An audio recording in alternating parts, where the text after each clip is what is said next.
성령님 좋은 아침입니다. 이 시간 성령님을 초청합니다. 오늘도 내 안에 오셔서 하나님을 기쁘시게 드릴 것을 소원하게 해주세요. 오늘 말씀을 통해 구체적으로 무엇을 해야 할지를 깨닫게 해주세요. 깨달은 것을 삶 속에서 실천할 수 있도록 도와주세요. 아멘. 오늘 함께 나누실 하나님 말씀은 사도행전 22장 1절에서 30절까지의 말씀입니다. 바울은 자신에 대한 유대인들의 오해와 편견으로 여러 어려움을 겪게 되었습니다. 그는 가는 곳마다 평탄하지 않은 크고 작은 어려움 속에서도 오직 주님의 도를 전하는 복음 전도의 길을 걸어왔습니다.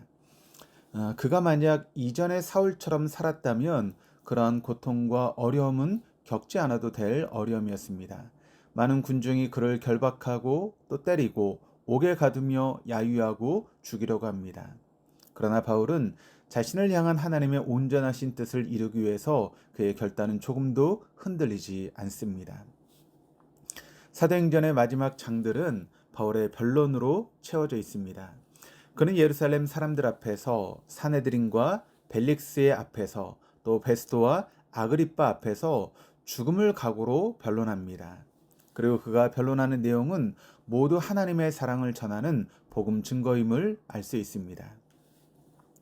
그의 첫 변론이 시작되는 사도행전 22장에서 바울은 분노한 예루살렘의 군중들 앞에 서 있습니다. 이는 마치 예수님을 십자가에 못 박으라고 외치던 군중들을 연상케 합니다.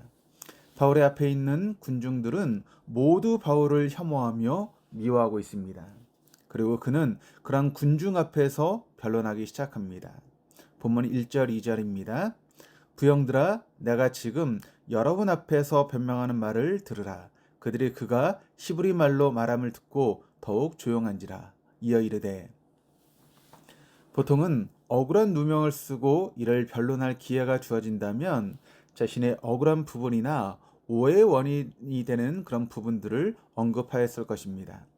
바울은 군중 앞에서 그동안 유대인들이 오해하는 것처럼 자신은 모세율법을 어길 마음이 전혀 없었다라고 하는 것을 강조하며 이야기할 수 있었습니다.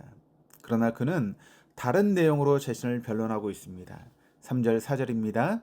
나는 유대인으로 길리기아 다소에서 났고 이 성에서 자라 가말리엘의 문화에서 우리 조상들의 율법에 엄한 교훈을 받았고 오늘 너희 모든 사람처럼 하나님께 대하여 열심히 있는 자라.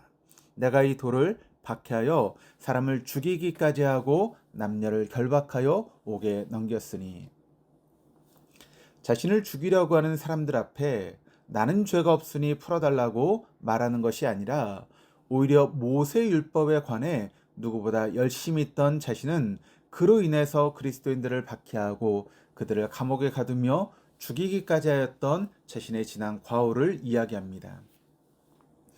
군중은 모세율법을 철저히 지키는 입장에서 바울을 죽이려 합니다.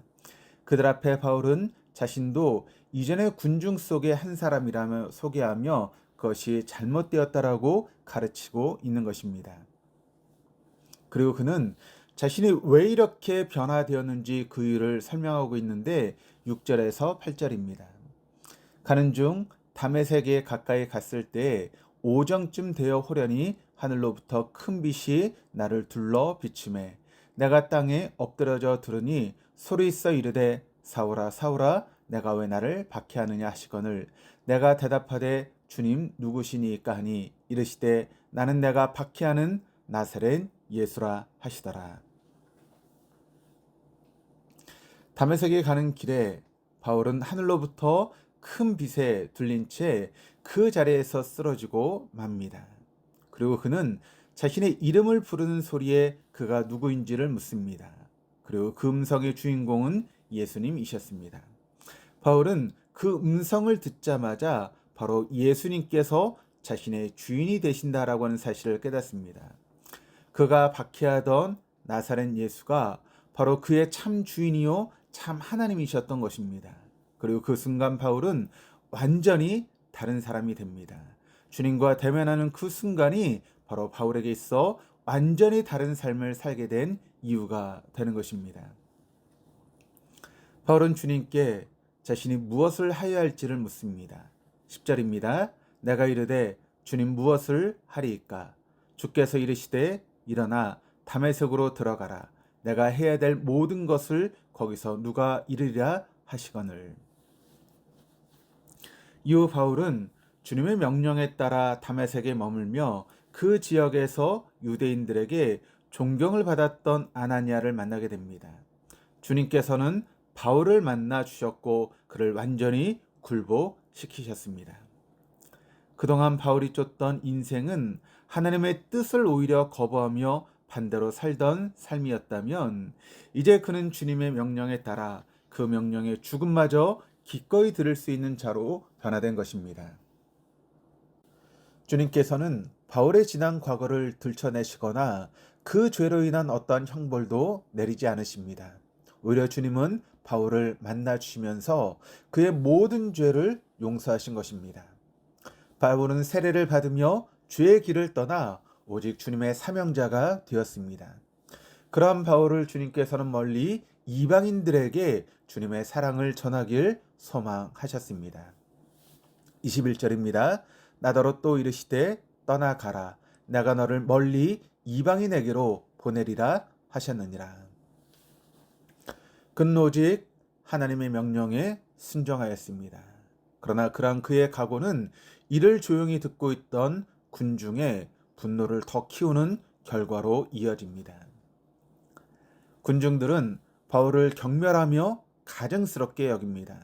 바울은 하나님 명령에 순종하는 자였으나 그들의 눈에 바울은 하나님의 뜻과 상관없는 오히려 하나님의 법을 어기며 자신들의 모세율법을 업신여기는 자로 비춰졌기 때문입니다.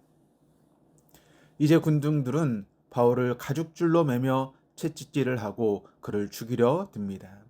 그런 상황 가운데 바울은 자신의 곁에 서 있던 백부장에게 로마 시민인 자신을 이처럼 아무런 재판도 없이 가죽줄로 묶고 채찍질하는 것이 합법적이지 않다라고 항변합니다. 백부장은 바울이 로마 시민권자임을 알고 천부장에게 나아가 이 사실을 알립니다. 천부장은 바울이 로마 시민권자인지를 알게 되었을 때 적지 않게 놀라게 된 것입니다. 왜냐하면 로마 시민권자인 바울을 합법적인 재판 없이 불법으로 대하였기 때문이었습니다. 천부장은 이전에 많은 돈을 들여서 로마의 시민권을 얻었지만 바울은 태어나면서부터 시민권자이기에 이 사실을 알고 두려워합니다. 27절에서 29절입니다. 천부장이 와서 바울에게 말하되 내가 로마 사람이냐 내게 말하라. 이르되 그러하다. 천부장이 대답하되 나는 돈을 많이 들여 이 시민권을 얻었노라. 바울이 이르되 나는 나면서부터라 하니 신문하려던 사람들이 곧 그에게서 물러가고 천부장도 그가 로마 시민인 줄 알고 또 그 결박한 것 때문에 두려워하니라. 바울은 자신을 죽이려는 자들 앞에서 오직 주님의 복음을 전한 일에 힘썼습니다. 자신의 억울함을 변호하기보다 그는 예수 그리스도를 오해하는 많은 군중 앞에 주님을 변호하며 그의 대변인이 된 것입니다.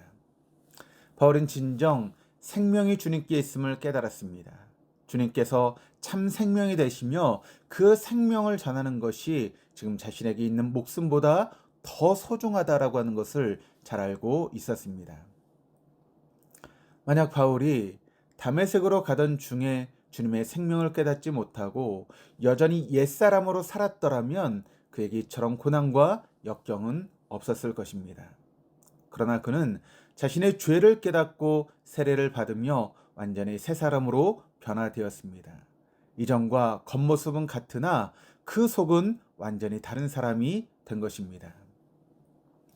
주님께서는 우리를 당신의 생명을 힘입어 세례 교인으로 살아가게 하셨습니다. 따라서 우리도 주님의 그 생명을 매일매일 확인하며 자신의 뜻을 쫓아가는 인생이 아닌 주님의 뜻을 따라 본질적인 세례 교인으로 살아가야 될 줄 믿습니다. 기도하시겠습니다.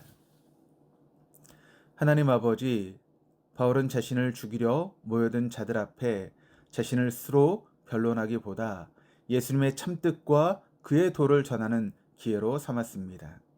주님, 바울은 자신에게 있는 생명보다 주님께 있는 그 참된 생명을 전하는 자로 살았습니다. 바라옵기는 그런 바울을 우리도 본받아 오늘 우리 모두가 주님의 생명을 전하는 참된 세례교인으로 살아가게 하여 주옵소서. 우리로 인해 이 세상이 주님의 생명으로 따뜻하게 변모하는 기적들이 곳곳에서 일어날 수 있도록 인도하여 주옵소서. 참된 생명 되신 우리 주 예수 그리스도 이름으로 기도드립니다. 아멘.